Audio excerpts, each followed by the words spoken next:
Hello and welcome back to the NBA DFS Slate Breakdown for January 24th, Wednesday.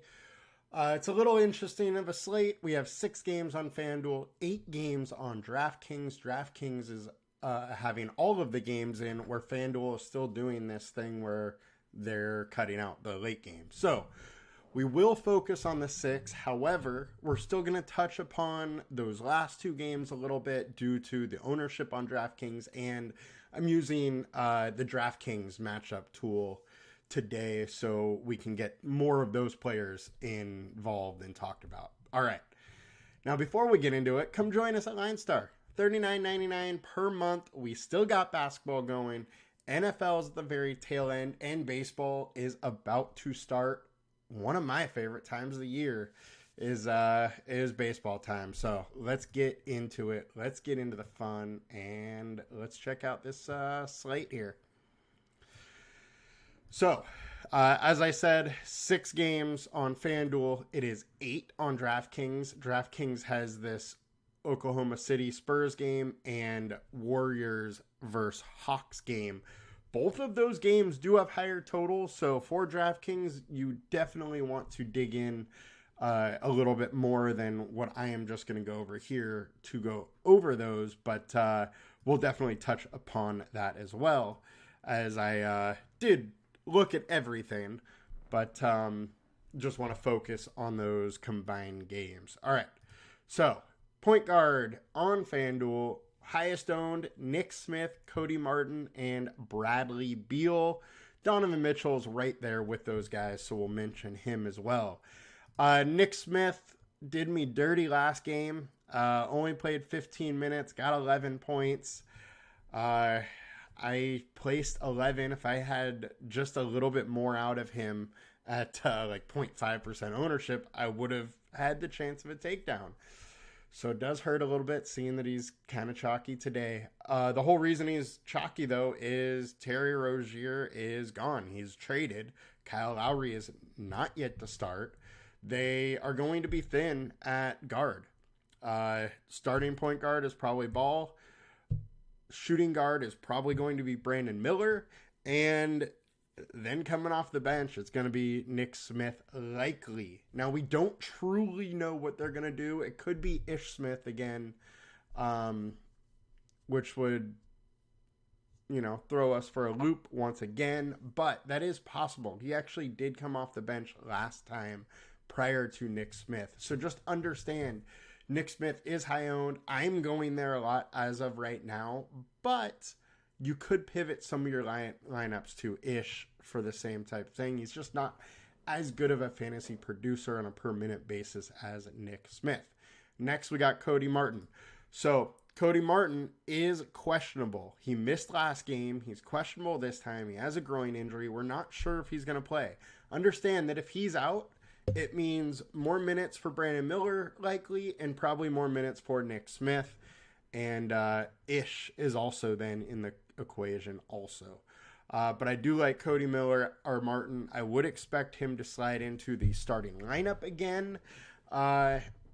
He's not too expensive at 5.1K. It is a really good matchup. But I do worry a little bit about his ceiling at this price. I think, he's priced right around what, maybe slightly higher than he should be, but the ceiling could get there. I'm kind of surprised at how high owned he is, though. Bradley Beal. I'm definitely getting to some Bradley Beal. I do like the spot. He does have a high ceiling when he really gets it going. It's just not going to likely hit just because we got Booker and Durant there who are just going to take a ton of usage game in and game out. But if he gets hot, he can get it done. And it's a good game environment, one of the highest scoring games on the slate, and only a 3-point total, or a 3-point spread. So should be a close one as well. All right, now let's get into, Donovan Mitchell is still very high owned, but I do like Donovan Mitchell quite a bit. My issue, just like I said last time before playing him, was he's going to get into the 50s, fairly regularly without Garland and Mobley, but those ceiling games is what we really need. And it's hard to get those ceiling games from him. It's hard for him to get 60 plus, and that's really, really what we want on this slate. So I don't mind going there. I'm going to have some of them, but I do think he is priced a little too high. Now, with that being said, Karis LeVert is questionable, and he gets a big bump up if LeVert is out. And if LeVert's out, I like D. Mitch way more. Next, LaMelo Ball. LaMelo Ball gets a bump up without Rozier. He's going to have the ball in his hand a little more playmaking, more scoring, more passing, all of the above. So I definitely like LaMelo a bit more now that Rozier is gone. You're going to see a theme. There's a lot of Hornets in these lineups. Rozier leaving frees up a lot of usage here. Next, we got Mike Conley. I'm getting to a decent amount right now, but I think I am going to try and maneuver that to come down a little bit here. The issue is that he's 5.9K. He does have ceiling games, 35, 40 occasionally, which we really do need at these prices.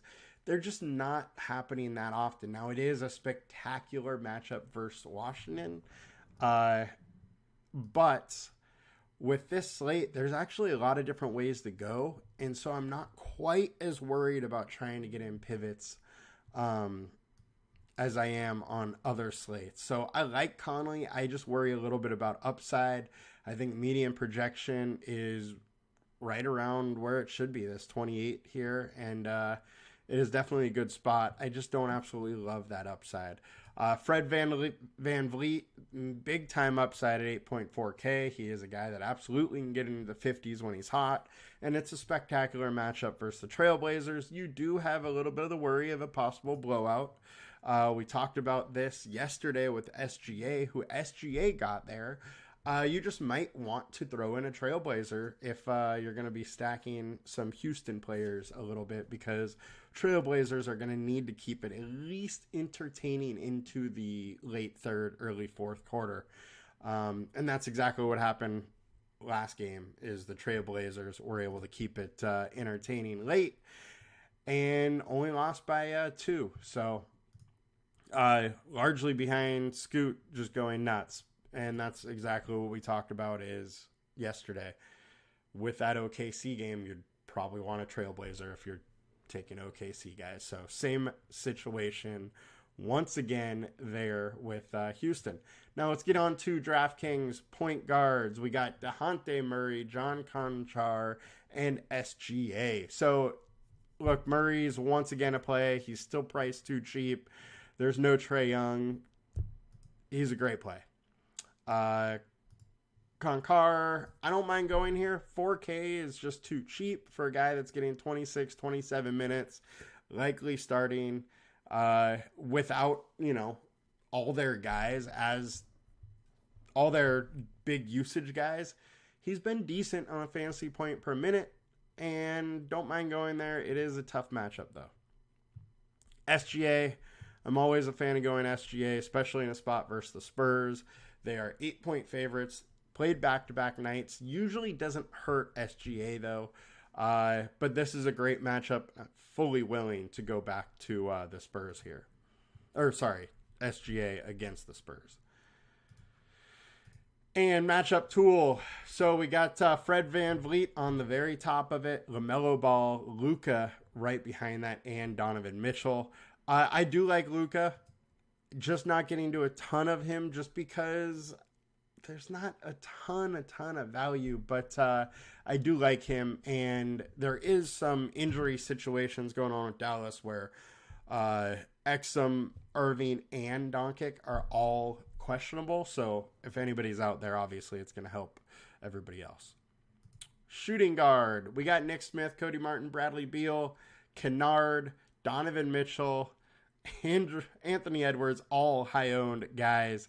Edwards, I don't mind in this spot versus the Wizards. Just don't love it. It's just priced a bit high, but you could absolutely get there. Just wish that ownership was lower. I think Dylan Brooks is a little interesting. He got hot last game from 3. When he gets hot, he has his big games, but you're kind of resting on him being hot or not, and you can definitely do that versus Trailblazers and light it up from 3. On to shooting guard on DraftKings, we got Bogdanovic. We got, Bogdan. We got DeJounte Murray, John Concar. Bogdan's in the same spot, Murray. There's no Trae Young. More usage going his way. When there's no Trae Young, he's playing 34 to 35 minutes a game. He is not too expensive. He can absolutely get it done. Do not mind going there. And matchup-wise, Bogdan's on the very top of it. Anthony Simons is here too. I don't mind going to Simons. Look, if they keep it close versus Houston, it's likely that Simons or Brogdon or Scoot has got hot. I think that's likely where you need to push if you're the Trailblazers, and one of those guys has got to get it done for them to really stay in this game. Strus, fine. Kennard, I'm definitely getting to a little bit of Kennard. I don't mind going there. He's been playing big minutes. His usage has been high with everybody out, so I don't mind going there, but it's not the easiest matchup versus the Heat. Just as a team, they play so much slower. But he is popping up on our matchup tool here a little bit. All right, now on to small forward, David Roddy, Luke Kennard, Anthony Edwards, Caleb Martin, Miles Bridges, all over 20% here. Roddy, look, he's just in that mix of Memphis players. There's so many injuries on that team that a lot of guys are kind of in the mix, and you can play. Roddy is one of them. He is likely to come off the bench. His minutes have been anywhere between 22 and 28 or 30 minutes a game. But he can definitely get it done if he gets hot, and that's just the thing, is that he's going to have to get hot, but I don't mind going there as a value play. Not a ton of value on FanDuel, much more on DraftKings. So Caleb Martin, my issue with going with Caleb Martin right now is we have no idea the type of rotations or what Miami Heat are going to do if Terry Rozier is in. Terry Rozier is out today. Changes everything a little bit just because Kyle Lowry is now out, so the rotation will be a little bit shorter. But if Rozier is in, he's going to command big-time minutes, and it's going to push a lot of those ancillary guys away, like Caleb Martin. Miles Bridges, I think he gets the biggest bump up from the exit of Terry Rozier. Definitely like him in this spot, in this game versus the Pistons. Jabari Walker has been playing very, very good since he's been starting. I think he's interesting. 5.8K isn't too much, and he is definitely one of the guys I would be targeting if I'm taking some Houston players here. Dylan Brooks, we talked about. Concar, we talked about. Over to small forward on DraftKings. Sadiq Bey, Cody Martin, Garrison Matthews. I wouldn't be too much in on Matthews. He's just kind of all over the place, and he's cheap, but he's not likely to get you there. Bey, without Trae Young, takes a lot more shots generally. Don't mind going there whatsoever. His minutes have been down a little bit the last 2 games, which is a bummer, but he, also hasn't been shooting well or playing well. So maybe that turns around against Golden State. Who knows? And Cody Martin, we talked about. Small forward matchups, Bogdan, Bey, Champagny, Wiggins, all are up there. Wiggins is still pretty cheap. We know he has the ceiling when he gets it going. I don't mind going there. He's getting the minutes again. Going to be lower owned too. Power forward wise, high owned guys, David Roddy, Caleb Martin, Jabari Walker. Walker's only 18%, so not totally high end guy, but or high owned guy, but we'll mention him. Roddy, we did talk about. Don't mind going there. Pivot, Jared Allen. Jared Allen is another one. If Karis LeVert is out, gets a big bump. Him and Donovan Mitchell get very similar bumps up if Karis LeVert is out. So definitely willing to go there. He was absolutely crushing versus Orlando, but then didn't play the 4th. So he's been on a roll. Definitely like the spot. Don't mind going there. Denny Advidia. Don't mind going here as well. I think it's a better matchup than it looks like on paper. He has that big time ceiling when he gets it going, and somebody's going to have to get it going versus the Timberwolves to stay in that game. Power forward on DK, we got Bay, Victor Wembanyama, and Gregory Jackson. Gregory Jackson, I think, is an interesting one on DraftKings at 4.1K. He's a guy that's been right around a fantasy point per minute, getting 18, 20 minutes. If he gets a little bit more because, you know, something happens, he becomes very interesting. So I don't mind going that way.